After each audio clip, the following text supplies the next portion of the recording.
السلام علیکم ګرانو کتونکو، نن موږ راغلي یو د مانګې غره له او دلته ځوانان لګیا دي رغبولې کوي او دا ډېر مشهوره بوټی دی چې خلک له ډېره لرې لرې علاقو څخه دلته راځي.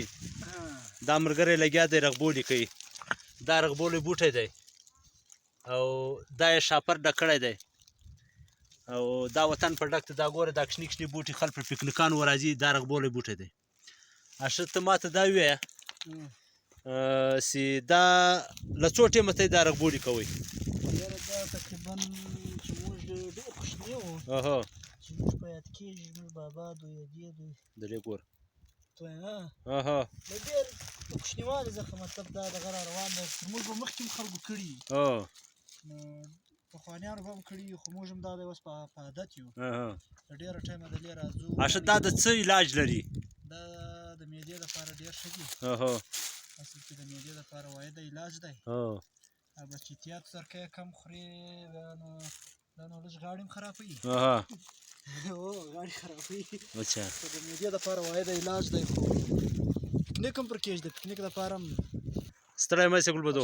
په خیر یې؟ طبیعت ښه دی؟ ټیک ټاک یې؟ زندګي په خیر؟ نو دا ته هم لګیا یې رغبولې کوې؟ و یار رغبولې کوو، پر پکنیک راغلي یو. ښه نو رغبولې دي انډیوالان راسره دي ورور. پکنیک مو راوستلی دی. نو خوند پرې اخیستی دی. دا رغبولې دي ښه راوله. ګرانو کتونکو له یې ورښکاره کړه. ماشاءالله ماشاءالله خوندور. دا د ماڼګې غر دی ماشاءالله. ښه شین دی، ښه اباد دی. بالکل.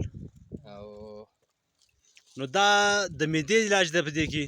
یاره خلک یې یاتي اوس نو موږ خو داسې دغه نشو کولی. مطلب په ذایقه کې خوندور دی؟ په ذایقه کې ډېر خوندور دی. او دا ټیم یې خاص سیزن د هر څوک چې زړه غواړي د هر چا چې خوړلی دی هغه به یې دویم وار خامخا غواړي لکه مرچ داسې نشه لري. اچھا مطلب هر چا چې زړه غواړي دا تر څو شپو پورې نور مزید څو ټیم لسه؟ یاره دا که دا درته وایم چې میاشت دام شته خو اخري داسې غټ شي بیا خوند کې نه وي. بهرالملا ګړد راځو هره جمعه راځي. دا راسئ له دې ملګري څخه حال کوو. دا ملګری هم دا د لګیا دی په رغبولو باندې. السلام علیکم. وعلیکم السلام. ستړی مه شې؟ په خیر یې؟ طبیعت ښه دی؟ ټیک ټاک یې؟ زندګي په خیر ده؟ لګیا یې رغبولې کوې؟ خوند یې پرې اخیستی دی زبردست. او ذایقه کې خوندور دی که تریو دی نمکین دی؟ بس پول برابر دی. کله په اوبو کې چې هګۍ پخه کېده پرې خوند. اچھا په اوبو کې هګۍ.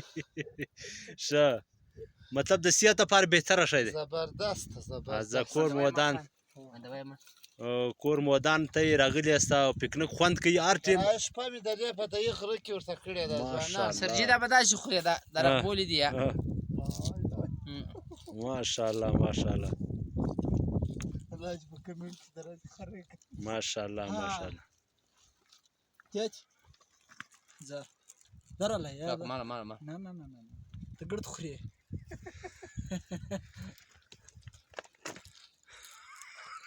بس ولې داسې دا ملګري راغلي؟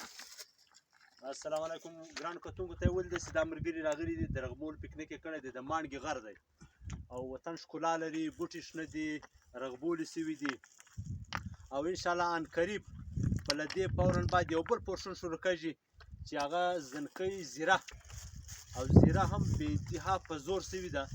کم از کم میاشت بعد به دا زیره هم ورسېږي. لکه دا کوم شاوخوا چې شنه بوټي دي د هغه رقم به زنکۍ هم غټې وي. ځان رامخته کړه. دا وطن ټوله زنکۍ دی. دا ګوره دا چې دی خنجي په دا څنګ کې دا رغبولی دی. دا رغبولی دی او دا زنکۍ ده. دا زنکۍ ده او دا وطن ټول له زنکۍ ډک دی.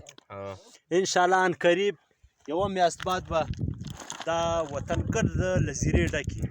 هر څوک چې راځي که د روزګار دپاره او که چا مطلب که د کور دپاره کوي وطن فل ډک دی. دا غرونه شاوخوا داسې چې کوم په نظر تاسې د راځي دا وطن ګرد له زیرې ډک دی. نور مو ښه ژوند غواړم. هر چیرې سیاسته خوشحاله اوسئ. وخت مو په خیر. په مخه شه.